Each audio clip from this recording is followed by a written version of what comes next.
வணக்கம். சற்று முன் கிடைக்கப்பெற்ற மிக முக்கியமான செய்தி ஒன்றை வெளியாகி உள்ளது. நீதிமன்றத்தில் அவமானப்பட்ட ஸ்டாலின் அவர்கள் தமிழகத்தில் கடந்த சில நாட்களாகவே தமிழகத்தில் சட்ட ஒழுங்கு சீர்கேடு, பெண்களுக்கு பாதுகாப்பு இல்லாதது, குறிப்பாக மலையின் மீது தீபத்தூணில் ஒட்டுமொத்த எதிர்ப்புகள், தமிழ்நாட்டில் இதுவரை அல்லாத ஒரு பிரச்சனை ஏற்பட்ட காரணம் திமுகவால் தான் என்று நீதிமன்றத்தில் அரசு தரப்பு வழக்கறிஞரிடம் நேரடியாக வாதங்களை முன்வைத்து தற்பொழுது தீபத்தூணில் ஏற்றலாம் என்பதை நீதிபதி தெரிவித்துள்ளது.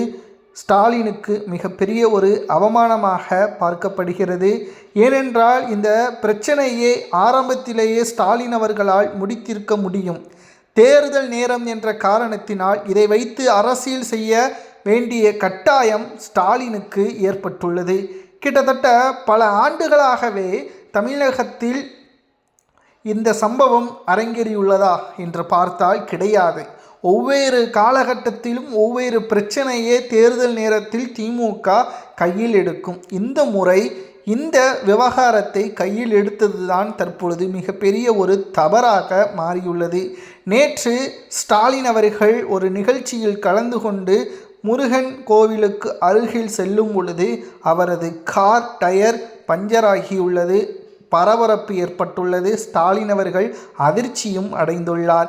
இங்கு முருகன் தனது விளையாட்டை ஆரம்பித்து விட்டான் என்றும் பலரும் சமூக வலைதளங்களில் கூறி வருகிறார்கள். நிச்சயம் இங்கிருந்து ஸ்டாலினுக்கு தோல்வி வருவது உறுதிதான் என்பதும் தற்பொழுது சமூக வலைதளங்களில் கூறப்படுகிறது.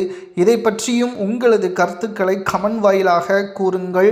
நீதிமன்றத்தில் அவமானப்பட்ட ஸ்டாலின் என்றும் தற்பொழுது தீர்ப்பு ஒட்டுமொத்தமாக திமுகவிற்கு எதிராக வந்திருப்பதன் காரணமாக தமிழ்நாட்டில் அனைவருமே ஒற்றுமையாகத்தான் இருக்கிறார்கள். அதை அரசியலாக்கும் வரைக்கும் ஒற்றுமை என்பது எங்களிடம் இருக்கும். உங்களது வருகையின் காரணமாக, உங்களது ஆதரவின் காரணமாக பிரச்சனை அதிகரித்து விட்டது என்பதை தான் தற்பொழுது தமிழக மக்கள் கூறுவதாக சமூக வலைதளங்களில் பார்க்கப்படுகிறது.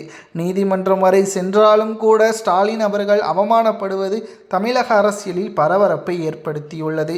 2026 சட்டசபை தேர்தலில் திமுக தோல்வியடையுமா என்பதை பொறுத்து இருந்து பார்க்கலாம். மேலும் 2026 சட்டசபை தேர்தல் என்பது இருமுனை போட்டி கிடையாது, 4 முனை போட்டி.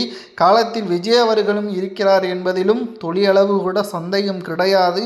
உங்களது ஆதரவு யாருக்கு என்பதை மறக்காம கமெண்ட் வாயிலாக கூறு.